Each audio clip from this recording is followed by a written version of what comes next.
History versus mystery में आप सभी का स्वागत है। मैं हूं आपके दोस्त आरजे जावेद। लेकर हाजिर हैं हम रानी कमलापति के इतिहास की दूसरी कड़ी।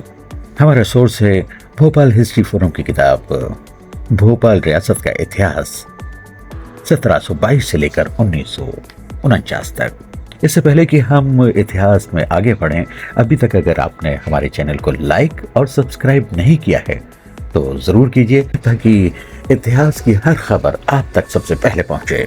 जैसा कि आप जानते हैं कि राजा निजाम शाह 18 वर्ष की आयु में यानी 1668 ईस्वी में राजा बने। उस समय रानी कमलापति की आयु केवल 7 वर्ष थी। इधर निजाम शाह एक के बाद एक विवाह कर रहे थे, क्योंकि गोंडों में विवाह की सीमा निश्चित नहीं है। केवल कुछ आपसी रिश्तों को छोड़कर किसी में भी विवाह किया जा सकता है। गोंडों में यदि कोई पुरुष अपनी उम्र से बहुत कम उम्र की लड़की से विवाह करता है तो उसके एवज में उसे कुछ हर्जाना देना पड़ता है। जब निजाम शाह ने रानी कमलापति से विवाह किया, उस वक्त कमलापति की आयु बहुत कम थी और निजाम शाह पहले ही बहुत सारे विवाह कर चुके थे। गोंड परंपरा के अनुसार पहले विवाह को छोड़कर सभी विवाह बहरजना कहलाते हैं। इतिहासकारों की बात माने तो रानी कमलापति एक बहरजना थी। गोंड समुदाय में रानी कमलापति सबसे सुंदर महिला हुआ करती थी।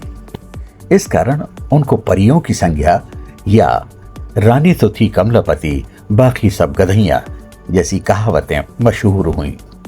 सन 1669 में जब रानी कमलापति 14 वर्ष की आयु की थी, उस समय राजा चौन शाह और राजा निजाम शाह हुआ करते थे। चौन शाह की आयु 18 वर्ष थी, जबकि निजाम शाह की 29 वर्ष। रानी कमलापति का विवाह निजाम शाह से तय हुआ। चौन शाह कुछ भी ना कर सका, क्योंकि रानी कमलापति भी यही चाहती थी।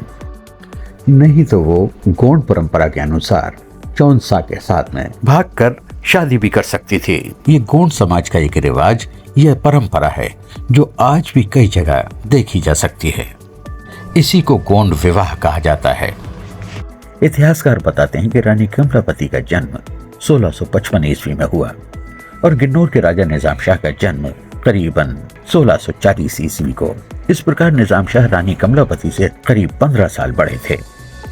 लेकिन जब 1658 ईस्वी में निजाम शाह गिन्नौर के राजा बन गए, उसी समय से उन्होंने अनेक विवाह करना शुरू कर दिए थे।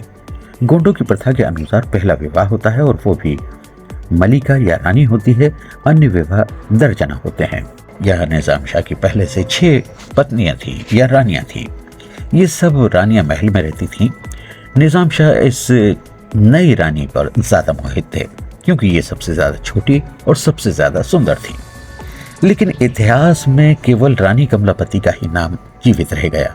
बाकी सब रानियों का वर्णन कहीं नहीं मिलता, क्योंकि उस समय भोपाल जो कभी भोपाल शाह के पास होता था, अब गिन्नौर में शामिल हो गया था। रानी कमलापति को बाकी सब रानियों से अलग रखा गया। इस महल के पास भी एक पुराना महल भी है, जो शायद रानी सालमनी के समय का है, क्योंकि निर्माण और बनावट के आधार पर दोनों अलग अलग तरह के हैं। एक पुराना महल अब ज्यादा खराब स्थिति में है। इस पुराने महल के करीब ही नया कमलापति का महल बनाया गया।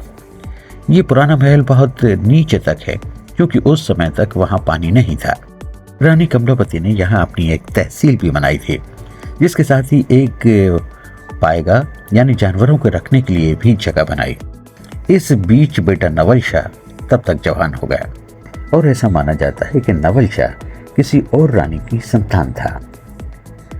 इसकी शादी होने के पश्चात उसका बेटा गढ़न शाह पैदा हुआ और इसी समय में सरदार दोस्त मोहम्मद खां का इस क्षेत्र में आना हुआ और यहीं से शुरू होता है भोपाल रियासत का इतिहास।